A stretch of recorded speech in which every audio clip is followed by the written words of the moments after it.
Olá, seja muito bem-vindo ao Jornal da Record News. Essa edição também está ao vivo no nosso canal do YouTube e no Facebook da Record News. Agora vamos aos destaques desta segunda-feira. Brasil registra 11.519 mortes causadas pelo coronavírus. De acordo com o Ministério da Saúde, já são mais de 168 mil pessoas infectadas. Compras suspeitas são investigadas em 11 estados. Negócios feitos durante a pandemia resultaram em mais de 400 procedimentos que podem dar origens a processos criminais. Mais de 2.300.000 pessoas pediram seguro-desemprego em 2020.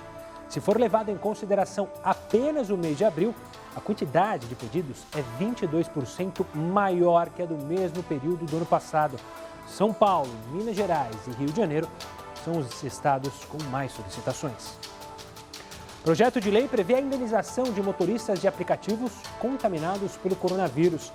De acordo com o texto, a indenização no valor de R$ 2.000 deve ser paga pela empresa em até 30 dias após a apresentação do exame.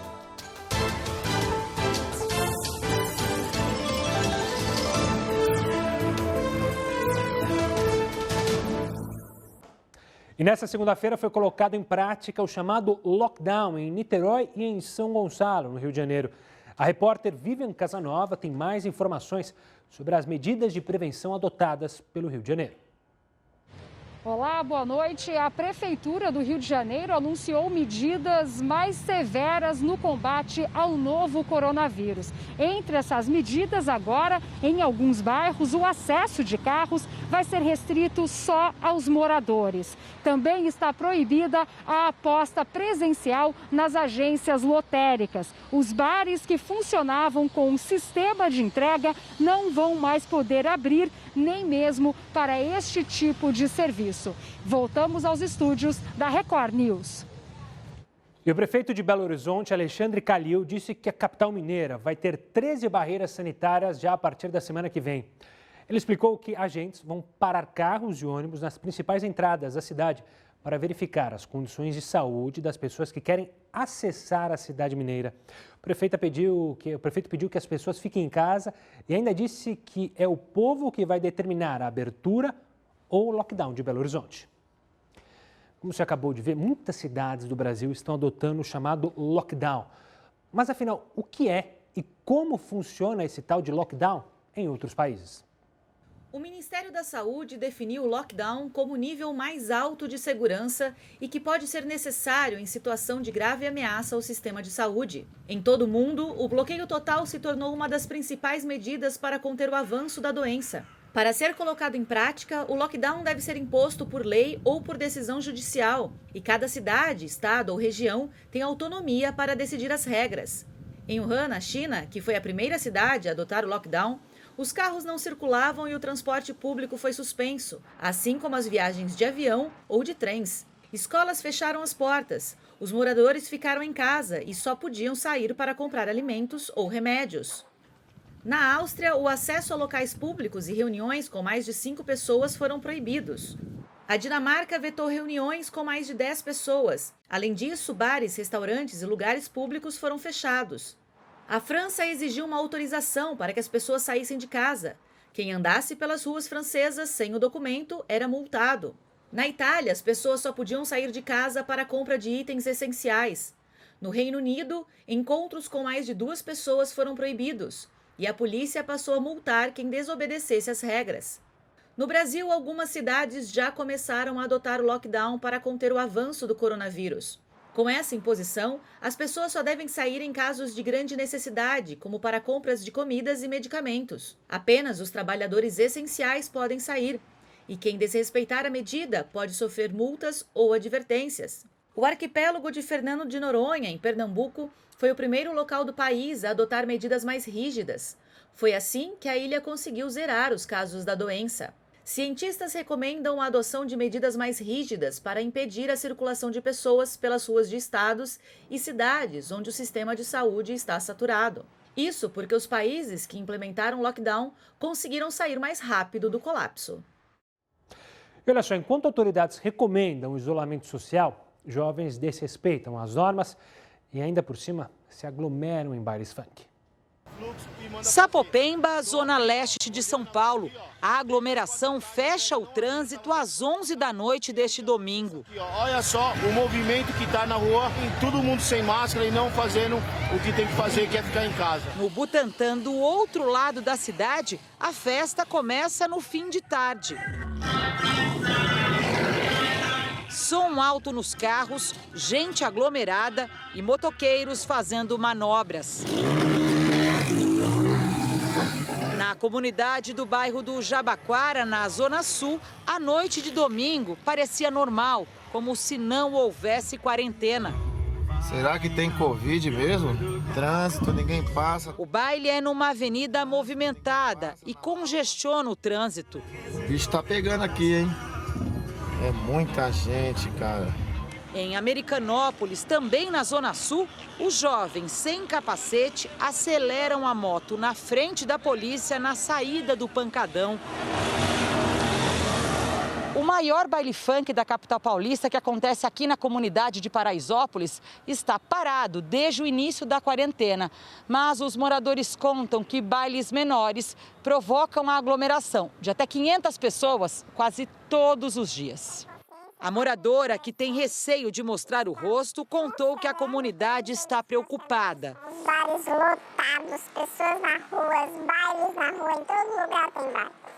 Toda esquininha tem baile. Os organizadores fazem propaganda e promoções nas redes sociais. Por telefone, outra moradora disse que não há fiscalização nem repressão. É muita gente na rua, baile funk, pagode, pessoas que a gente sabe que tem o diagnóstico do corona, que estão normalmente saindo de casa, pondo em risco a vida de todos. As autoridades precisam tomar alguma providência. A PM de São Paulo informou que atua em diversas comunidades para coibir a aglomeração de pessoas e formação de pancadões e na conscientização de comunidades. E para a nossa interatividade de hoje, a pergunta é justamente sobre este assunto. Mesmo com a proibição de aglomeração, bailes funk seguem ocorrendo nas cidades. Na sua opinião, é possível impedir esse tipo de festa? Mande sua mensagem para o WhatsApp, o 11 942 128 782. Também te convido a participar na nossa live, no Facebook, na nossa página da Record News, no YouTube, youtube.com/Record News, e pelo Twitter. No Twitter, se quiser participar, coloca a hashtag JRNews e escreva sua mensagem. E nesta segunda-feira abriram as inscrições para o Enem 2020. Os candidatos devem fazer o cadastro no site oficial da prova até o dia 22 de maio. A taxa de inscrição custa R$ 85 e deve ser paga entre os dias 11 e 28 de maio em agências bancárias, casas lotéricas ou então pelos Correios.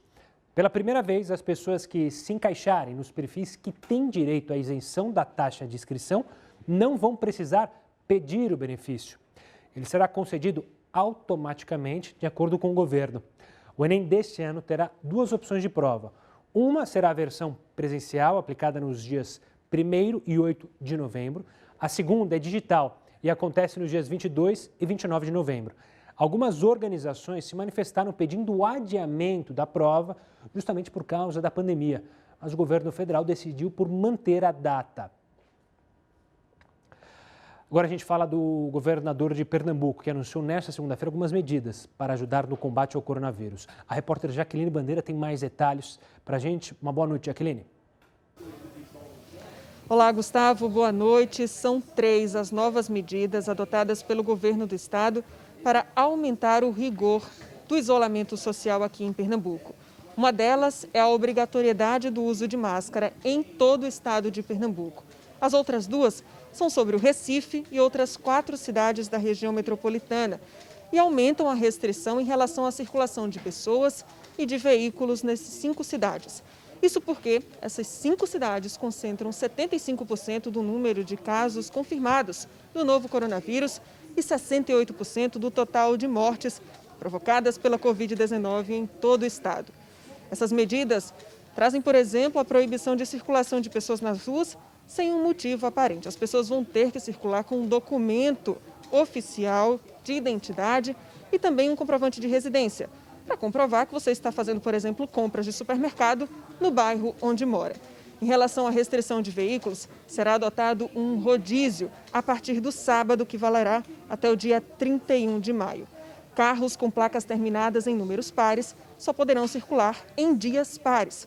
O mesmo acontece para os carros terminados com placas ímpares, que só poderão circular em dias ímpares. Além disso, terá também uma restrição do número de pessoas por veículo, apenas 3 pessoas. Os profissionais de saúde e de segurança são a exceção a essa regra. Do Recife, Jaqueline Bandeira. Obrigado pelas informações, Jaqueline. Olha, mais de 2.300.000 pessoas pediram já o seguro-desemprego somente em 2020. A quantidade do mês de abril foi 22% maior que a do mesmo período do ano passado. A pandemia tem, claro, impactado diretamente os empregos aqui no Brasil e também em outros lugares do mundo. A gente tem falado bastante dos Estados Unidos, mas quem tem mais detalhes sobre esse assunto é o professor Heródoto Barbeiro, que já está aqui com a gente. Diga lá, professor, antes de mais nada, uma boa noite. Olá, Gustavo. Todos nós estamos em busca de trabalho. Eu, por exemplo, agora vou ficar mais tranquilo no trabalho. Sabe por quê? Diga, por quê? Porque teve aí um decreto do presidente Bolsonaro dizendo que os barbeiros vão poder trabalhar amanhã. Então, o barbeiro está liberado. Então, estou liberado amanhã, vou pegar a navalha, vou pegar, então, a tesoura e tal, e vou começar a trabalhar amanhã. Mas, olha, deixando um pouco de lado a profissão de barbeiro, vamos fazer uma rápida comparação, então, como é que anda o nível de desemprego no nosso país, comparando com outro país do primeiro mundo, que são os Estados Unidos. Tem aí um pequeno gráfico para ficar mais fácil da gente poder entender da ânsia das pessoas quererem trabalhar. Dá uma olhadinha no gráfico, é o seguinte, é o gráfico do mês passado, de abril do ano passado. Tá aí, Estados Unidos tem 14,7% de desempregados. Ou seja, tem 20 milhões de pessoas que não têm emprego nos Estados Unidos. Agora, olha do lado direito. No Brasil tem 12,2% de pessoas empregadas, ou seja, 13 milhões de pessoas. Aí você vai pensar, pera um pouquinho. A diferença aí é entre 12 e 14. Como é que pode ser entre 13 milhões e 20 milhões? Não vamos esquecer que os Estados Unidos têm uma população de aproximadamente 310 milhões de pessoas e o Brasil tem uma população de 208 milhões. Por isso que a diferença é pouquinho. Outra questão para a gente rapidamente poder entender esse número que estão aí. Do lado esquerdo está, então, o desemprego nos Estados Unidos, 14,7%. Pois é. No mês de março, o índice de desemprego lá era 4%. 4% é aquilo que se chama de pleno emprego, ou seja, não está cheio de gente procurando empregado. Em março, olha o que aconteceu em abril, cresceu 10 pontos percentuais, chegou a quase 15%. Por aí, desses dois números que a gente está vendo, a gente tem uma ideia do estrago que a pandemia do coronavírus está fazendo na economia, com reflexo no mercado de trabalho, que é um ponto vital e fundamental para todos nós. Vamos ver se as coisas melhoram no futuro, viu, Gustavo? Valeu, Heródoto. A gente segue, claro, acompanhando esses números, tanto dos Estados Unidos quanto aqui do Brasil. Voltando a falar de isolamento, é difícil para todos e pode ser ainda mais complicado para as crianças. Os pais estão precisando se desdobrar para conseguir entreter os filhos em casa. A tecnologia é uma das ferramentas que podem ajudar os pais nessa missão. As crianças que gostam de atividades mais radicais podem curtir uma montanha-russa. E também tem opções para os menos radicais. Eles podem assistir shows da Disney lá no canal do YouTube Disney Parks.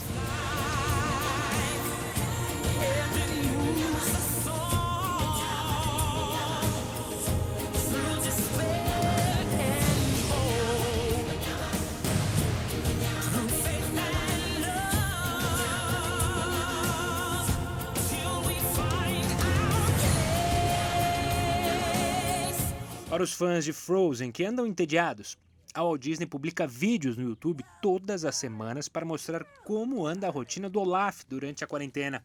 Se os pais acharem que é necessário ficar um pouco longe da internet, é possível fazer brincadeiras com tintas, desenhos ou até cozinhar com os filhos. Com internet ou sem internet, o importante é tornar um momento difícil em um pouco mais leve e divertido.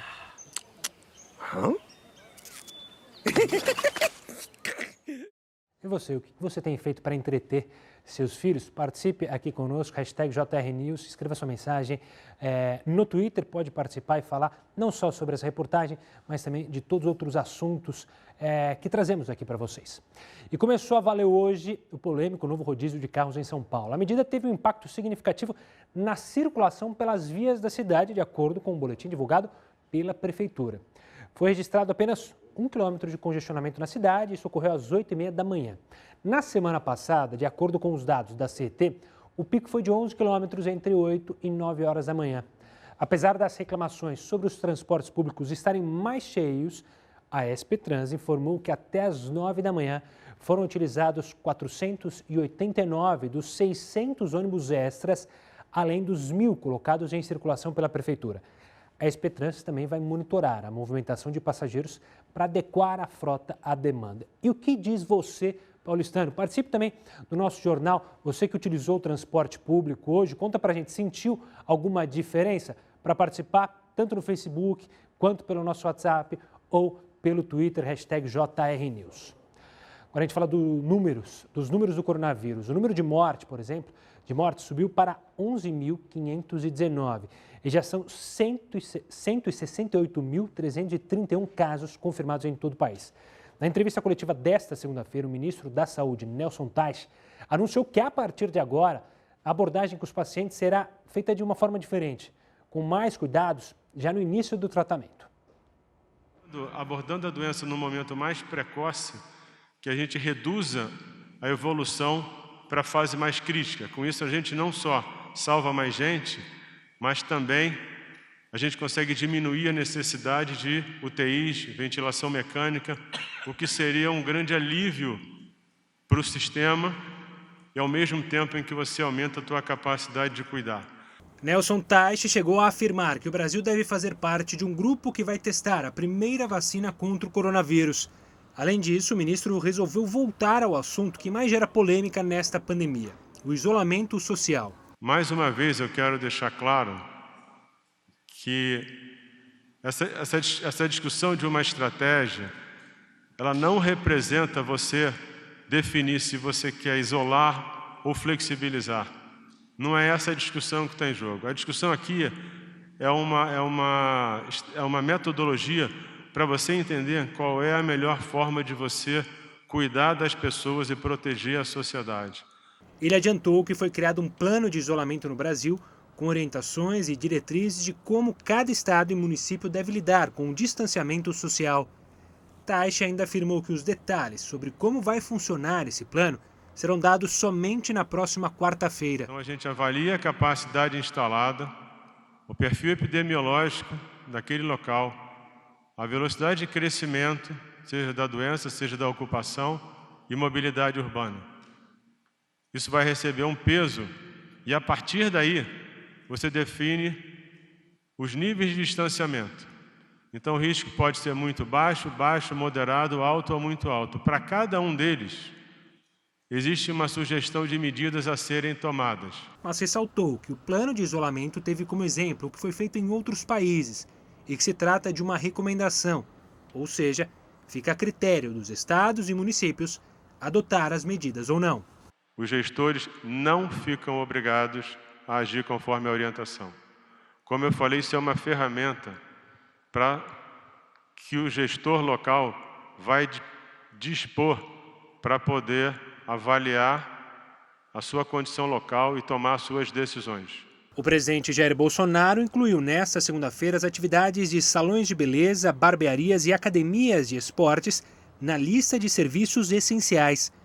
O ministro da Saúde foi questionado sobre isso e afirmou que esse tipo de decisão é tomada pelo Ministério da Economia. A decisão de atividades essenciais é uma coisa definida pelo Ministério da Economia. E o que eu realmente acredito é que qualquer decisão que envolva a definição como essencial ou não, ela passa pela tua capacidade de fazer isso de uma forma que proteja as pessoas. Não é atribuição nossa, isso aí é uma decisão do presidente.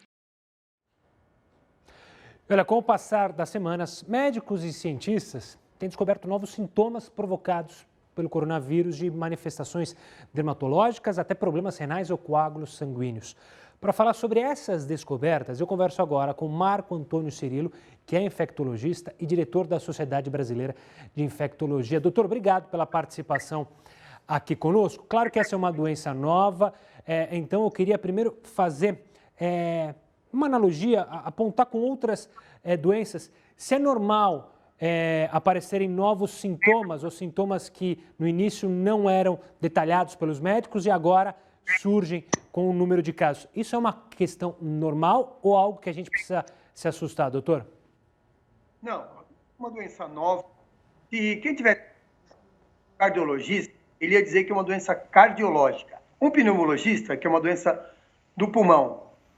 Se fosse um cirurgião vascular, que é uma doença vascular. O hematologista, que é uma doença hematológica. Eu, infectologista, que é uma doença infecciosa. Então, todos nós estamos certos. Porque cada dia nós nos deparamos com um quadro clínico diferente, uma apresentação diferente, e que a ciência mostra que essa apresentação de coração, pulmão, intestino, fígado, sistema nervoso, pele, veias, artérias, tem a ver com o Covid. Então, todo dia nós estamos nos deparando com um quadro clínico novo, uma apresentação nova dessa doença. E, doutor, me explica uma coisa. Essas alterações, essas diferenças nos sintomas de pessoa para pessoa estão ligadas à ação do vírus ou podem estar muito mais ligadas à individualidade do paciente, à comorbidade que ele possui? A gente consegue analisar nesse início do conhecimento do novo coronavírus? Bom, o vírus causa uma série de alterações inflamatórias no organismo. Então, nas células, nas veias, nas artérias, nos órgãos. Então, a gente sabe que ele causa uma resposta imunológica exacerbada. Isso tem a ver com o próprio vírus, com a ação do vírus quando ele encontra o seu receptor, e também tem a ver com a suscetibilidade, com os fatores de risco, com as doenças de base das pessoas. Então, é um misto de fatores do vírus e do hospedeiro. E, doutor, me diz uma coisa, essas novidades que vão surgindo a cada momento, principalmente da ação do vírus no corpo humano, dificultam ainda mais para os médicos e cientistas encontrar uma droga específica para o tratamento? Eu não digo aqui nem vacina, mas uma droga para combater, de fato, a evolução do vírus? Bom, nós estamos usando várias drogas, que a gente vê que tem algum potencial de eliminar ou diminuir a quantidade de vírus. Porém, o que nós estamos fazendo são estudos observacionais. Poucos estudos têm uma base científica. E quando a doença aparece de uma forma nova, nós temos que buscar uma alternativa terapêutica nova. Então, o anticoagulante, o anti-inflamatório, o antibiótico, o antivirótico, o inibidor de reação inflamatória, cada dia nós estamos usando uma droga nova, tentando minimizar os malefícios que o vírus tem causado e que a gente associa ao vírus. Então, todo dia a gente está inventando alguma coisa, usando uma droga nova ou múltiplas drogas para tentar diminuir o dano que o vírus causa no organismo humano. Doutor, quero agradecer demais a sua participação aqui no Jornal da Record News e também, claro, agradecer demais por todos os esforços que você e seus companheiros médicos e enfermeiros têm feito no combate à Covid-19 aqui no nosso país. Um forte abraço, doutor, e até uma próxima. E olha, um projeto de lei prevê a indenização de motoristas de aplicativo contaminados pelo coronavírus. De acordo com o texto, a indenização no valor de R$2.000 deve ser paga pela empresa em até 30 dias após a apresentação do exame. O autor do projeto vai explicar a proposta aqui pra gente no próximo bloco. Agora, eu te espero em mais uma live do Jornal da Record News. Até daqui a pouco.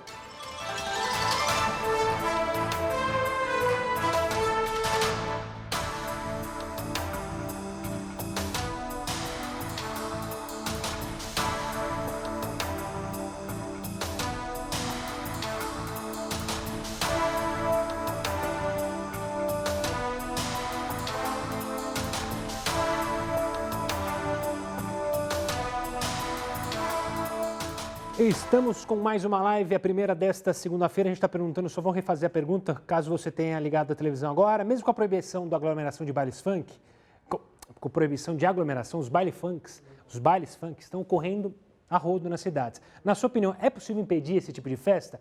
Participe conosco, mande sua mensagem, faça como o Inácio, que é de Porto Velho, Acho que uma punição que doa no bolso de quem participe e de quem promove resolveria isso com facilidade. Pelo menos é a opinião do Inácio, ele é de Porto Velho. Obrigado, Inácio. Forte abraço para você. Marco, de São Paulo, tudo é possível. Só precisamos saber se os interessados estão dispostos a fazer o que é necessário e com rigor. Está aí a opinião do Marco. Já o Marcos, do Rio de Janeiro, diz o seguinte: é difícil impedir os bailes funk. A polícia não tem gente suficiente para conter tantas festas em diversos lugares ao mesmo tempo. É uma complicação, né? Não dá para chamar a polícia quando o baile já está rolando, né? Que é mais difícil para a polícia. Teria que ser um trabalho de inteligência, de conseguir enxergar onde está rolando as promoções e já se adiantar, né, Marcos? Omar de Santos diz: é possível sim, basta governador determinar leis mais rígidas. Obrigado pela participação, Omar. Renato de Recife: é sim, basta monitorar as redes sociais. É o que eu tinha dito antes, né?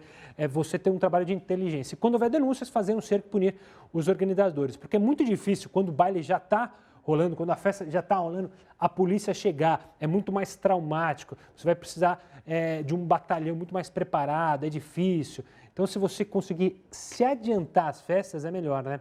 Eli de São Paulo, capital, diz: é possível, mas falta vontade do nosso governo. Eles tapam os olhos para as coisas que são realmente necessárias. Essa é a opinião do Eli. Obrigado pela participação. Esse foi o último, então dá tempo de eu dar uma olhada aqui no Face.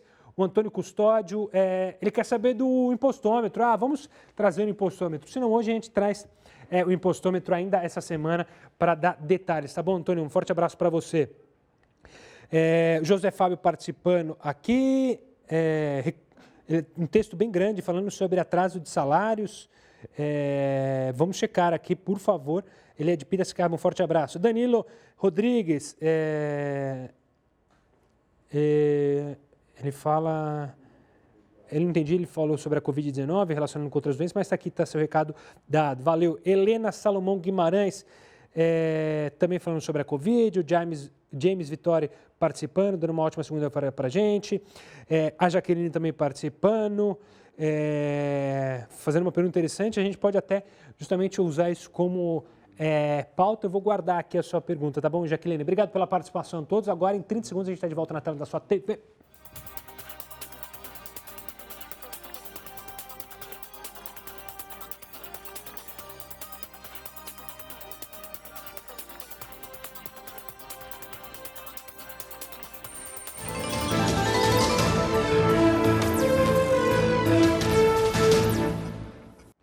Já estamos de volta e, olha, a partir dessa segunda, o Rio Grande do Sul adotou um modelo de distanciamento social controlado. Veja só. Usar máscara tanto em locais públicos quanto privados agora é obrigatório em todo o Rio Grande do Sul. No decreto também segue a classificação das bandeiras por região. Ao contrário de alguns estados do país que já adotaram um lockdown, o Rio Grande do Sul aderiu uma estratégia inédita, o distanciamento controlado. O modelo leva em conta a disseminação do vírus em cada região, analisando também a taxa de ocupação dos leitos de UTI. A partir disso, cada região recebe uma cor. Nas bandeiras amarela e laranja, podem funcionar com até 25% do público serviços como academia de ginástica, atividade religiosa, salão de beleza e barbearia, comércio em geral, restaurantes sem buffet com atendimento restrito, além de entregas, entre outros. Já na bandeira vermelha, que é o caso de Lajeado e região, pode abrir apenas comércio essencial, como farmácias, e restaurantes apenas para entregas. O governo do estado estabelece os protocolos mínimos a serem observados e os municípios têm autoridade para exigir mais restrições, se assim julgar conveniente, mas julgamos que é importante fazer a conciliação da proteção à vida com distanciamento com a permissão para que a atividade econômica aconteça sob normas de segurança. Porto Alegre aparece na classificação laranja. Há uma semana, as lojas de pequeno e médio porte foram reabertas na cidade. Porto Alegre conseguiu ter a contenção da disseminação e, por isso, entendemos que é momento de pensar numa estratégia de melhor convivência entre a atividade econômica e a proteção à vida, neste caso, sendo possível migrar para este modelo. Bares, casas noturnas, cinemas e teatros seguem fechados em todo o estado. As aulas também não têm data para retorno. Olha só, a Disney reabriu as portas hoje, em Xangai, na China. Depois de mais de 3 meses fechado, o parque voltou a funcionar. Os ingressos esgotaram em 3 minutos. Agora, os visitantes vão precisar usar máscaras, medir a temperatura e manter distanciamento social para entrar no parque. A reabertura teve a capacidade de visitantes também reduzida para evitar qualquer tipo de aglomeração. O deputado Mauro Nazif, do PSB de Rondônia, apresentou um projeto que prevê a indenização de motoristas de aplicativos que forem infectados pelo coronavírus. Para entender melhor esse projeto, eu converso agora com o próprio autor. Deputado, uma boa noite, obrigado pela participação aqui conosco no Jornal da Record News. Eu queria entender como que vai funcionar esse projeto. Afinal, como que o motorista poderia ter acesso a esses R$2.000 caso fosse constatado que ele contraiu a Covid-19? Boa noite, Gustavo. Boa noite a todos os telespectadores da Rondônia da Record News. Esse projeto é um projeto que teve um clamor muito grande para que fosse apresentado. Ele pega tanto na questão do aplicativo, quanto na questão dos entregadores de mercadorias, né? Então, é um projeto que faz com que esses trabalhadores eles possam ter direito a uma indenização no valor de R$2.000. Os responsáveis pelo pagamento a eles são as plataformas digitais. Então, aqueles que operam com esses trabalhadores, eles terão que indenizá-los na importância de R$2.000, tanto para os que estão na moto, quanto nos carros, nos aplicativos, né? Agora, é importante também frisar que é para aqueles que não têm RGPS, que não fazem o seu desconto, que não têm carteira assinada, porque esses, quando ficam doentes, eles podem ir direto junto ao INSS para fazer e manter seus contatos para ter direito àquilo que a eles vem sendo descontado. E a gente vê como sendo importante porque hoje várias categorias a nível de Congresso Nacional estão sendo contemporizados. E, deputado? A saúde, que é o grande soldado desse enfrentamento e merecido essa questão da saúde, projetos que estão acontecendo, assim como também aos profissionais da segurança pública e vários outros segmentos. Mas, deputado, não há um medo, pelo menos, de que essa proposta acabe sobrecarregando demais estas empresas e façam com que elas desistam de operar aqui no Brasil? Como o senhor vê isso? Eu vejo ao contrário, porque eu vejo que essas empresas elas fazem uma cobrança importante sobre esses trabalhadores, vamos assim denominá-los, sobre esses profissionais. E nesse momento, onde esses profissionais estão sendo sacrificados, tem-se que ter uma parcela de contribuição dessas plataformas digitais. Porque até o momento, quem tem dado lucro são esses profissionais que estão aí no trânsito, né, se expondo. Muitas pessoas hoje não saem de casa com isolamento social. É um trabalho que é um trabalho para o comércio, para indústrias, né, questão comercial, mercado. E esses homens, essas mulheres que estão fazendo esse trabalho é que estão sendo expostos. Então, quando eles ficam doentes, eles vão fazer a quarentena, vão ficar 14, 15 dias parados e não tem receita na sua casa que entre.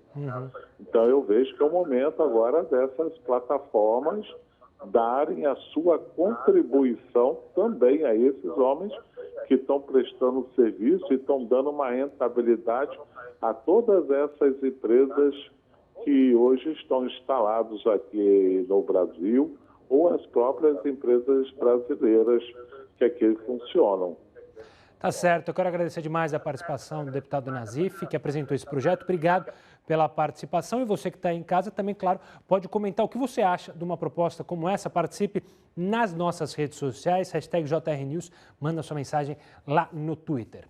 E olha, irregularidades envolvendo as compras emergenciais, você já deve ter ouvido falar, né? Durante a pandemia tem muita gente se aproveitando e se espalharam por pelo menos 11 estados. As compras resultaram em mais de 400 procedimentos que podem dar origem a processos criminais. É o que você vê logo mais no nosso próximo bloco. Fique conosco.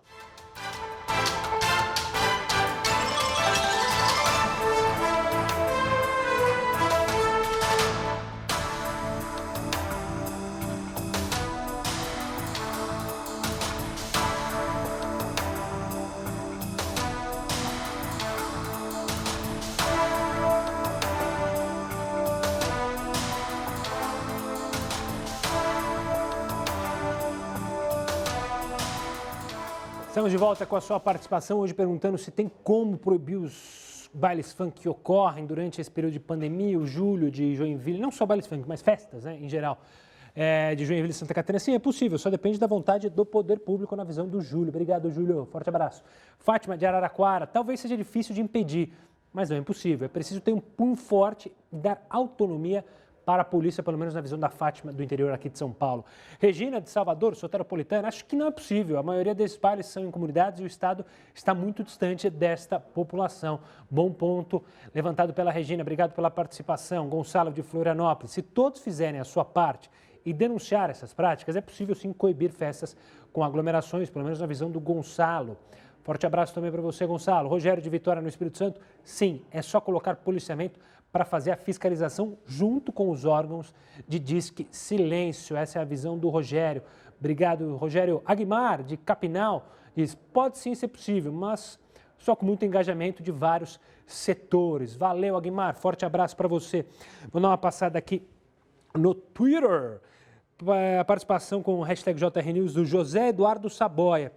Ele diz, andar premeditamente pelas ruas sabendo-se portador e potencial transmissor de doença contagiosa deveria ser punido como crime contra a saúde pública.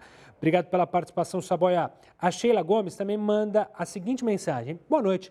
Na minha opinião, os governantes estão certos em decretar isolamento social, porque se deu certo em outros países para conter a proliferação da epidemia, por que não dará certo no Brasil?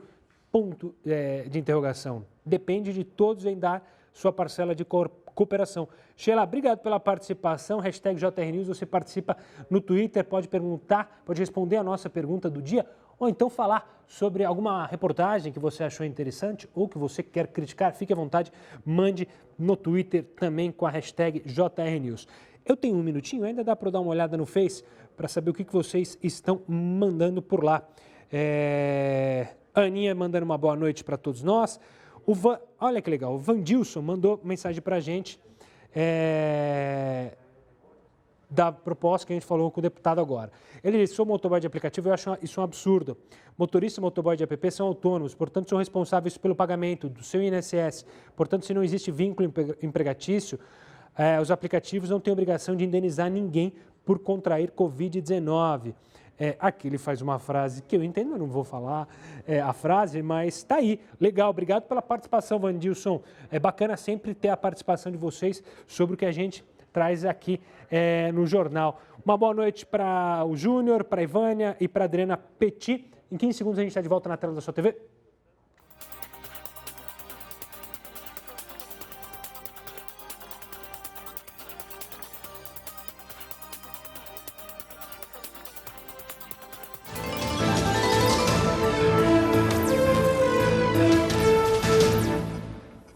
O ministro Luiz Roberto Barroso, que assume o comando do Tribunal Superior Eleitoral no fim do mês, não vê a possibilidade de unificar as eleições municipais e nacionais em 2022, mas ele não descarta o adiamento.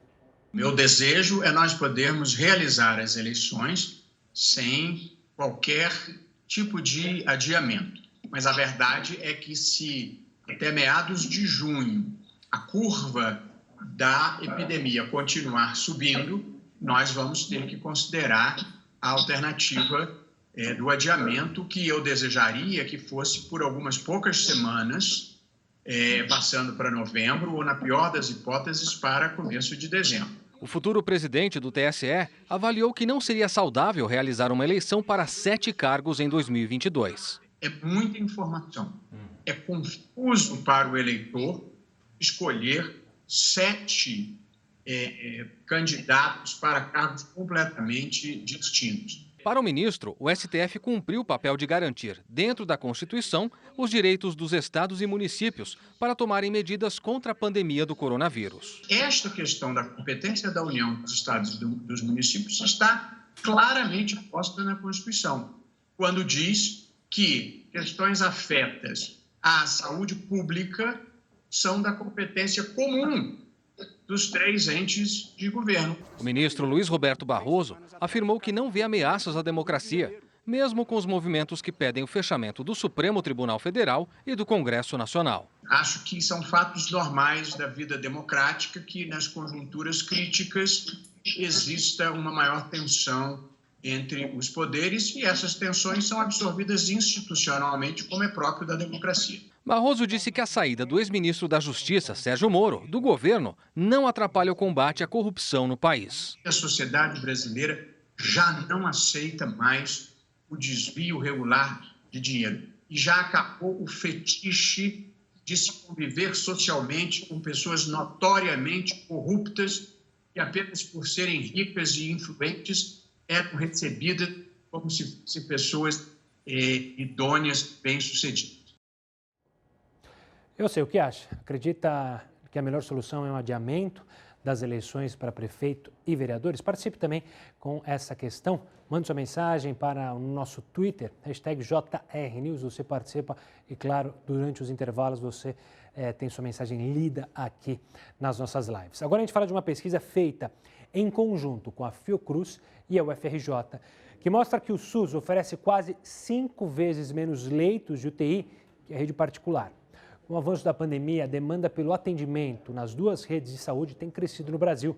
Mas, de acordo com os pesquisadores, enquanto o sistema público disponibiliza mais de 13 vagas por 100 mil habitantes, as unidades particulares contam com 62 leitos. Por falar em leitos de UTI, o Conselho Nacional de Justiça propôs nesta segunda-feira que sejam feitas contratações de leitos privados antes de se construir hospitais de campanha. Na proposta, fica previsto que, quando esgotados os leitos públicos disponíveis, os gestores devem optar pela contratação dos leitos de hospitais privados. Segundo o Conselho, a medida vai agilizar a assistência médica, além de poder gerar economia aos cofres públicos. De acordo com dados do Ministério da Saúde, em 2017, cerca de 60% das internações de alta complexidade do SUS foram realizadas por instituições privadas. A Constituição já prevê que a administração pública pode contar com as entidades particulares para atender pacientes. Olha só, irregularidades envolvendo as compras emergenciais durante a pandemia se espalharam por pelo menos 11 estados. Que a Organização Mundial da Saúde declarou a pandemia de coronavírus, a legislação teve que ser adaptada. A medida provisória 926, editada pelo governo federal, permite a dispensa de licitação para compras e obras emergenciais. Em vigor desde março, a iniciativa abrange todas as aquisições necessárias para o enfrentamento ao coronavírus. O texto autoriza, inclusive, a contratação de empresas anteriormente impedidas de participar de licitações por irregularidades, desde que elas sejam a única opção. Esse panorama, infelizmente, abriu as portas para as irregularidades.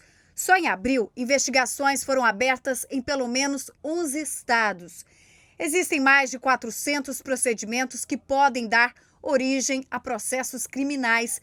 Esses envolvem apenas os recursos repassados pela União. O estado do Amazonas é palco de um dos casos mais conhecidos. O governador Wilson Lima é alvo de um processo de impeachment.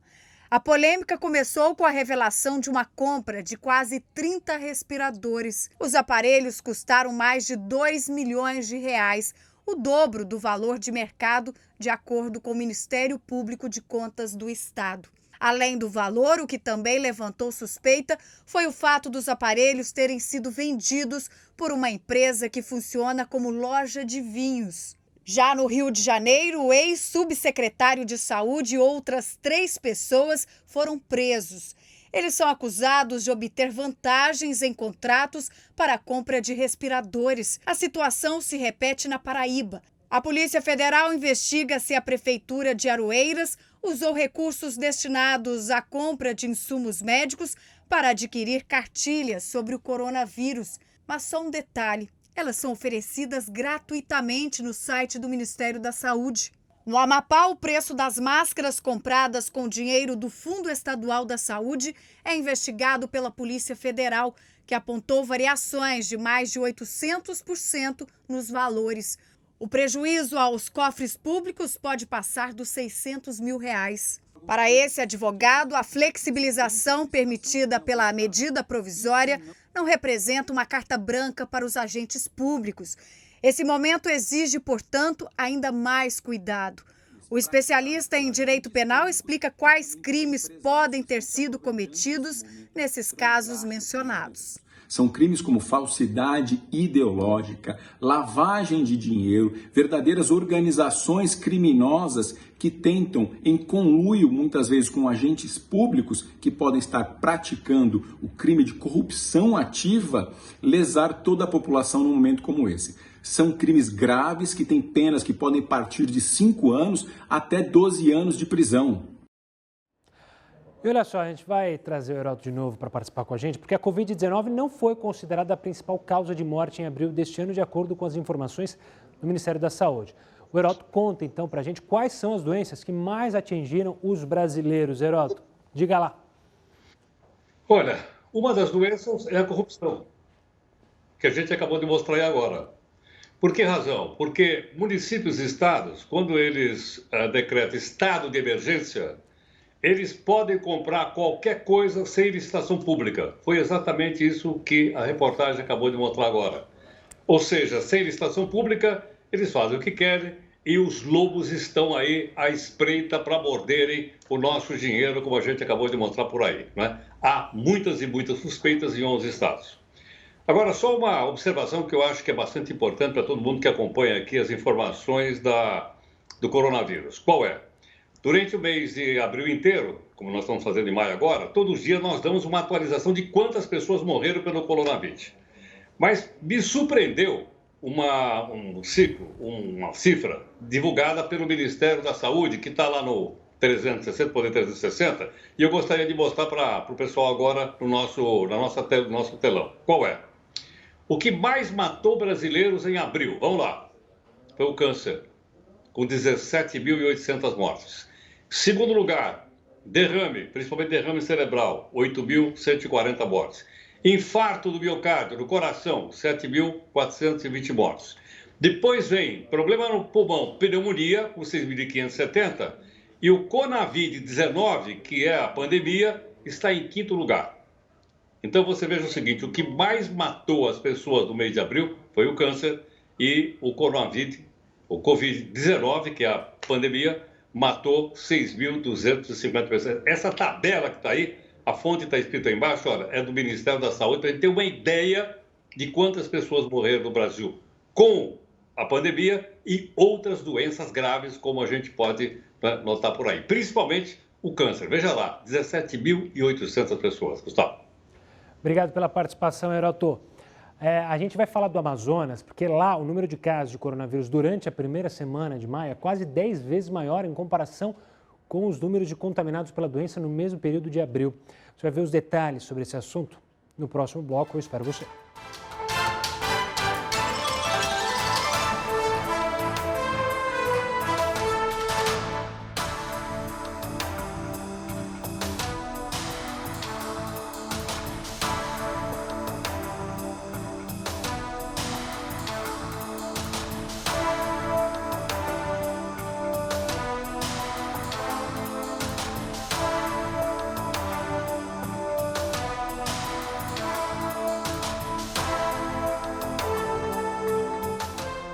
Estamos de volta com a sua participação. Antes de a gente falar da pergunta do dia, pode deixar ela aqui, mas eu vou dar um alô para a galera que está participando no Twitter. Estou pedindo para vocês participarem, então, claro, vou ler aqui as participações. O Daniel Campelo fala sobre o projeto de lei do deputado Nazif, que critica o deputado, diz de onde vão sair esses R$2.000, se os trabalhadores de aplicativo têm direito, outros que se expõem, que porventura se contaminaram, vão ter o direito também.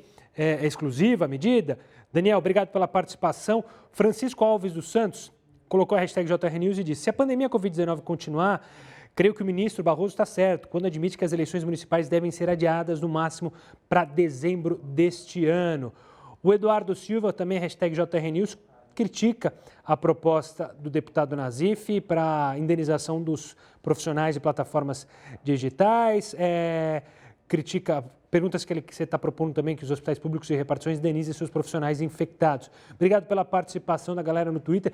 Mande também no Twitter, hashtag JRNews, você fala o assunto que você quiser, que a gente abordou aqui no jornal e também participa. Agora sim, vamos lá para o WhatsApp. Rosane, de Curitiba, sobre os bares funks, com certeza conseguiriam impedir se tivesse uma fiscalização mais rígida. Obrigado, Rosane, pela participação. Fernando, de Fernandópolis, esse tipo de festa é marcada pelas redes sociais. A polícia tem essa informação e só não impede porque não quer, na visão do Fernando. Obrigado, Fernando. Delmar, é bem complicado, pois envolve vários agentes públicos. É difícil coibir por completo sem ter o auxílio da população. Delmar, um forte abraço para você que participa aqui conosco. O Edu, de São Paulo, diz o seguinte: é possível sim impedir esse tipo de festa, porém nossa polícia é muito devagar. Precisa existir mais rigor para que as pessoas cumpram as leis, na opinião do nosso querido Eduardo. Forte abraço, Eduardo. Agora a gente fala com o Luiz de São Paulo, capital. Impossível não é, mas precisaríamos ter um batalhão de viaturas, na opinião do Luiz. Forte abraço, Luiz. Quanto tempo a gente tem? Ainda tem um minutinho para eu dar um alô para a galera do Face que participa sempre.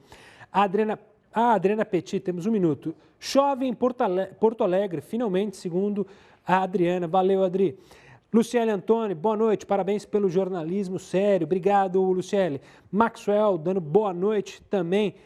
Ele cita: que vergonha, não sei qual era a questão que ele estava levantando, mas está registrado aqui. A Jaqueline também dando parabéns para a gente. Eu tenho 30 segundos, nesses 30 segundos eu quero agradecer a você que acompanhou a gente tanto na TV quanto pelo celular, nas redes sociais, ou então ficou ligadinho com a gente pelo computador no youtube.com/recordnews. Quero lembrar, você pode participar no YouTube, pode seguir a gente na página do YouTube, pode acompanhar toda a programação por lá, tá certo? Não precisa de uma televisão, não. Informação de graça na palma da sua mão. Forte abraço e até amanhã para o pessoal que está nas lives.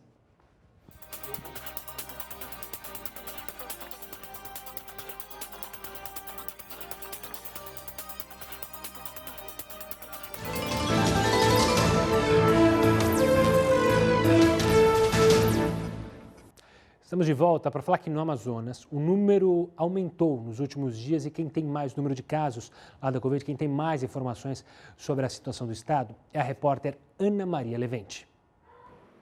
O número de novos casos da Covid-19 no Amazonas durante a primeira semana de maio é 10 vezes maior em comparação com os números de contaminados pela doença durante o mesmo período de abril. Enquanto nos primeiros 7 dias de abril, o número de contaminados foi de 461, o início de maio teve quase 5.000 novos casos. Os números significativos representam um aumento de 950% de abril para maio. Ana Maria Levente, de Manaus, para a Record News. Obrigado, Ana. E olha, o primeiro-ministro do Reino Unido, Boris Johnson, apresentou detalhes de como vai funcionar a saída gradual do isolamento. Então eu volto a falar com o Heródoto porque ele vai explicar para a gente quais são as recomendações para a reabertura da economia.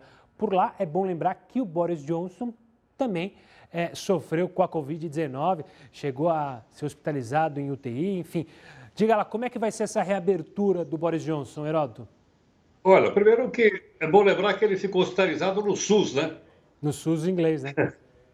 No SUS inglês. Ele não foi para nenhum hospital de elite, não, ele foi no SUS. Agora, um detalhe é o seguinte, ele está propondo a reabertura da economia, a mesma coisa está acontecendo na Itália, na Espanha, em outros países, a economia está começando a andar.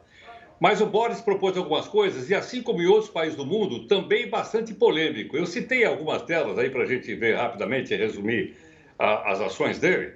Vamos mostrar o nosso telão aí, que a gente tem algumas coisas. Aí está, abertura econômica. Mais atividade fora de casa. Vamos sair de casa.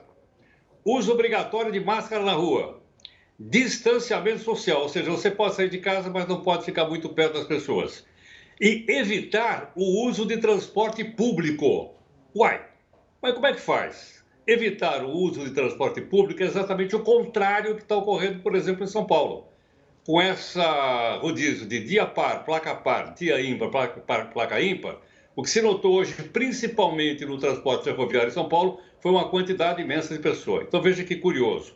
Num país está dizendo o seguinte, o primeiro-ministro evitar o transporte público e outro, que é o nosso caso, numa outra alternativa para quem precisa trabalhar, se não pegar o transporte público.